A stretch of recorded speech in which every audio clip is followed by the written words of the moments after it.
নিজের সন্তানকে মারে পরের সন্তানের তোমার এত বড় সাহস, তুমি আমার মাকে অপমান করছো।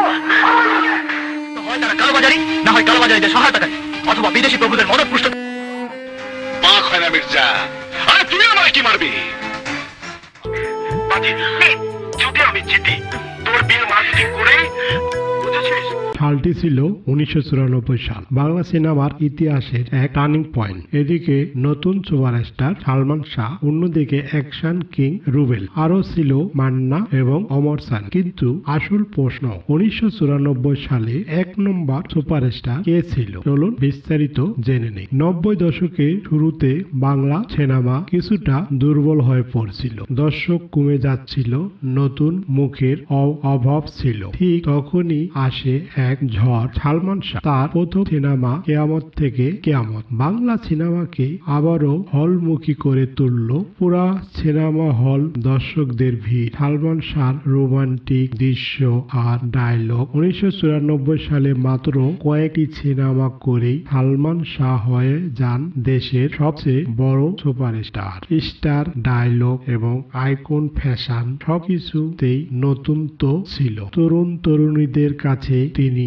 হয়ে ওঠেন আইকন। মাথায় রুমাল, প্যান্ট গোজা এবং মাথায় ক্যাপ, চোখে সানগ্লাস, এমন ফ্যাশন বাংলাদেশে তিনি প্রথম, এবং এই ফ্যাশনগুলো একসময় বলিউডেও ফলো করেছিলেন সালমান শাহ। অন্যদিকে একান আধিপত্য ছিলেন রুবেল। 1994 সালে একাধিক সিনেমা মুক্তি পায়, যেগুলো গ্রাম ও ব্যাপক হিট হয়। তার হাই টান এবং ডায়লগ দর্শকদের পাগল করে দিত। Fight scene, dialogue delivery, action post অনেক দুর্দান্ত করেছিলেন এই কম্বো নায়ক রুবেল। মান্না এক সময় নিজের জায়গা তৈরি করেছিলেন মেগাস্টার নায়ক মান্না। তিনি ছিলেন অ্যাকশন আবেগ দুটোর মিশ্রয়।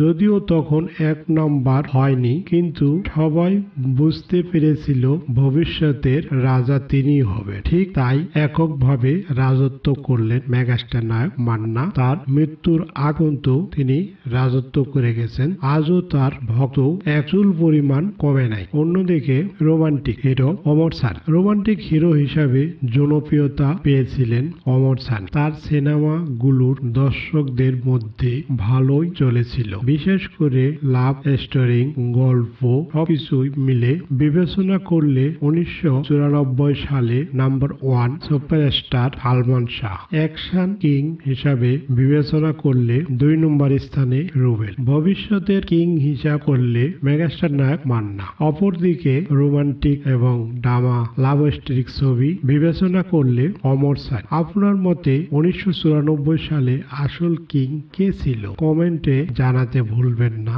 আর এই ভিডিওটা যদি ভালো লাগে, লাইক, শেয়ার এবং সাবস্ক্রাইব করবেন HK1 বাংলা মুভি এই চ্যানেলে। আরো নতুন নতুন এরকম ভিডিও পাওয়ার জন্য সকলকেই ধন্যবাদ।